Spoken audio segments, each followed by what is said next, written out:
ahead. Feels like recent history with the Carolina rivalry. Whenever Carolina wins, the story can be summarized as "big man has big game." With Armando Bacot still on the team, how crucial is DJ, Greg, and Ernest's play going to have to be this weekend? Well, first of all, Baycott is playing outstanding basketball. I mean, he is. He's been that way for a lot of years. He's still there, and he's a double machine waiting to happen. I think 20 and 16 the last game, if I'm not mistaken. He's tough. He's a tough matchup for anybody in the country, and we've got to really do a good job on him and keeping him off the glass. And I think the identity of this particular Carolina team is that they're going inside to him more. They're running their offense through him more, getting him going early, and then those guards obviously are good enough to take over the game late. So we got to do a great job. Hey, Coach, you've done a good job with limiting offensive rebounds with the other team, but Tech had, 15 or 16 the other night. Just how important will that be tonight? Not just Baycott, but the other guys. Yeah, Chip, we've done a great job, I thought, on the year. And at Georgia Tech, I have no idea what happened. They really dominated us on the offensive glass, and we've done a really good job. We're playing arguably against the best rebounding guy in the country, and we got to do a really good job. And it's not just our post guys; it's got to be everybody. It's got to be a team effort. You got to block him out. We got to do a good job of also protecting him with ball pressure, not let them throw the ball inside to him easy. I mean, he's the only guy that certainly he's capable of scoring and can score anytime he touches the ball, but he gets his own misses back a lot, which is tough. Is EB going to be available? EB will be a game time decision. Kevin, you guys got a lot of momentum heading into this game. How nice is it to have the head of steam and playing the way you guys are heading into a rivalry game? It's good. I mean, we have played really good basketball in this 4-game stretch.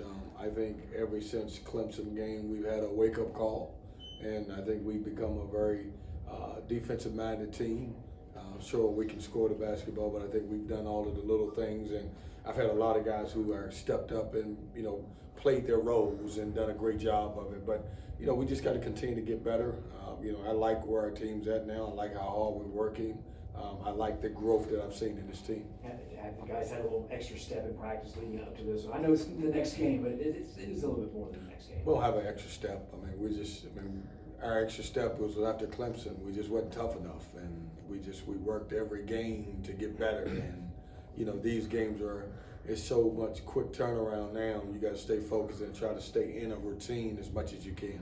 Is there something in practice you've been working on specifically on the offensive side of the ball to prepare for this game individually? I know you mentioned rebounding being a key, but maybe the pick and roll, 3-point shooting. I mean, is there something that you really want the team to focus on? Well, they do such a great job of getting out in transition. They're electric in transition. They score in bunches. They get a lot of offensive rebounds. Davis is playing great basketball. Love is very capable going off. And so, I think the biggest thing that we're focused on is just trying to stay solid and not giving up touchdowns. You give up an easy basket or you turn the ball over and they turn it into 2 or 3 points really quick. As many guys as you have that you've brought in from other schools and aren't from around here, do you have to explain to them what this rivalry playing Carolina is about, or do they kind of understand the whole dynamic of this? Yeah, Brey, we've focused on more of here's a great opportunity again. We have another quad 1 opportunity in front of us, not to diminish the proximity and who we're playing in Carolina or when we play Duke. But we talk about, hey, here's an opportunity. Here's a really good basketball team. Here's what you got to focus on. I think our team handles stuff better instead of us talking about more of history than right in the moment stuff. These kids are out talking to their classmates and they're out there. Do you think they understand, or do they kind of grasp the history and that this is just a little bit more to other people than just another game? No, absolutely.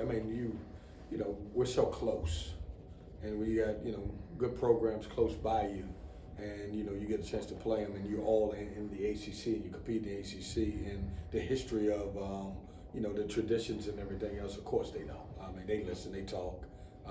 lot of these guys have grown up playing against each other in AAU, and you know the rivalry. They know when they go to Carolina, or they go to Duke, or they go to NC State, that obviously these opportunities will present themselves. Are you worried at all about DJ Burns getting into foul trouble going up against a guy like Armando Baycott?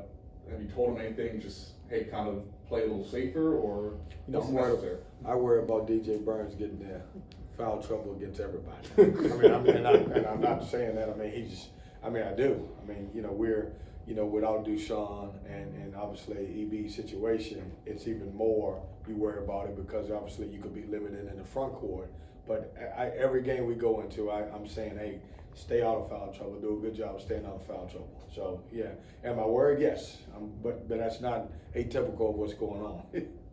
You talk about the growth of the team this year. Where have you seen the biggest growth in the team? Is it on defense or elsewhere? I think it's understanding roles. I think when we lost Dusan and then Jack Clark, I didn't know how we would respond to that. Jack Clark's a pick and pop 4-man that can make shots, and we don't have him on our roster again. And so I think that, when you look at EB and you look at Greg Gann and you look at Ernest Ross, we've been able to win games with those guys, doing it a little different than if Jack Clark played. Reason being is they came in and played a different role, defensive-minded role, a rebounding role, kind of a toughness man role. And I think the growth of this team is understanding who needs the shots, who needs the rebounds, how do you score. Defensively, I can always point to, I think we're very effective defensively.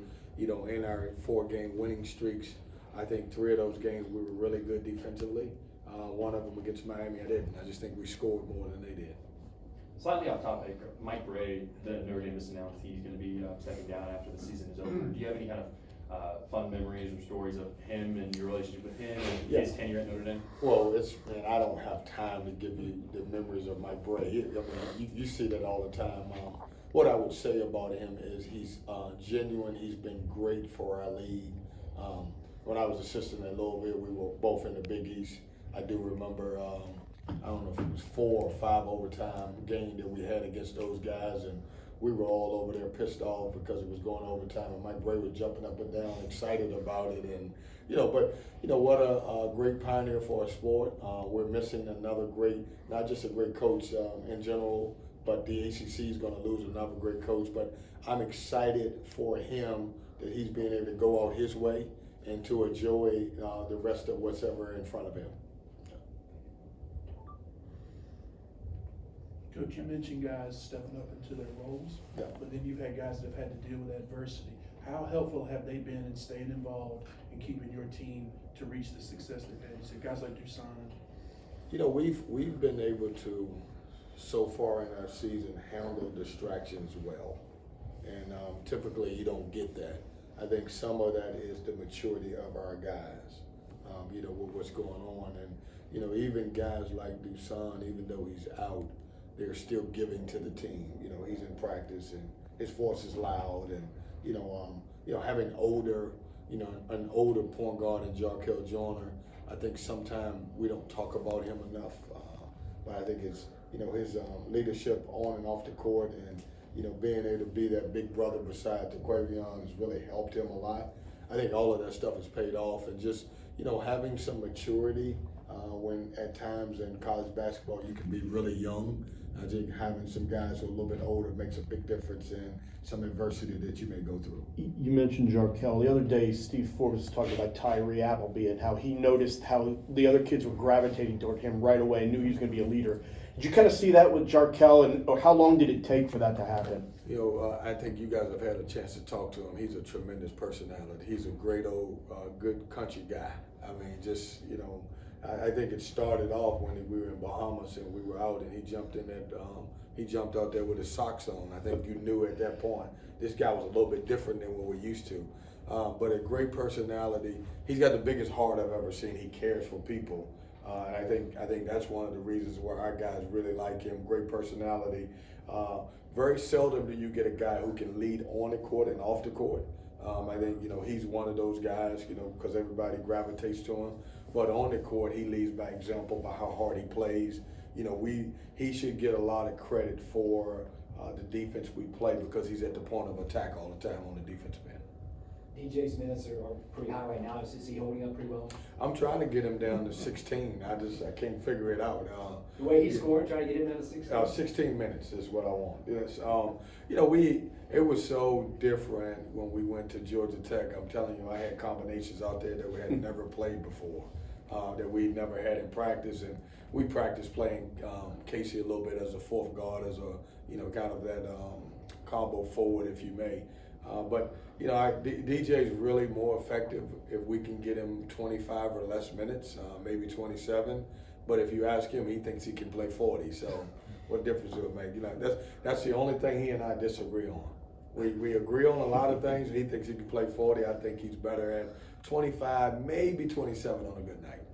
Has Dusan been able to run any? He's good. He hasn't been in practice at all. He's still under the care of the trainer. He is progressing, but just not ready to play.